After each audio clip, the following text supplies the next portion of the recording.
بسم اللہ الرحمن الرحیم۔ نماز کی یہ اہمیت اور عظمت سامنے رکھے تو اس بات کو سمجھنے کے لیے کسی دلیل و حجت کی ضرورت نہیں رہتی کہ نماز کی پابندی اور حفاظت کرنے والا شخص یقیناً جہنم سے بھی محفوظ اور نفاق سے بھی۔ اس لیے نبی کریم صلی اللہ علیہ وآلہ وسلم نے سادہ انداز میں محض یہ بات نہیں سمجھائی بلکہ پیغمبرانہ بصیرت اور حکمت کے ساتھ ایک ایسا محرک سامنے رکھا ہے اور ایسی کامیاب تدبیر بتائی ہے کہ ہر مسلمان کے اندر پابند نماز بننے کا شوق بھی پیدا ہو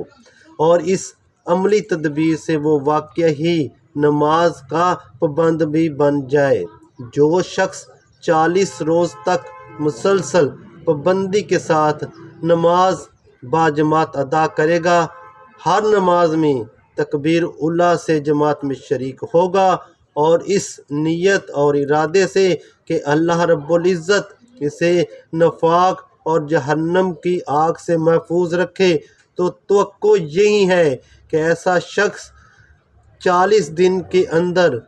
اس اہتمام کی برکت سے ضرور نماز کا پابند اور محافظ بن جائے گا اور اللہ رب العزت ضرور اسے نماز کی حفاظت اور اقامت کی توفیق عطا فرمائے گا، جس کا یقینی صلہ آتش جہنم سے حفاظت اور نفاق سے برأت ہے۔ اللہ رب العزت عمل کی توفیق عطا فرمائے۔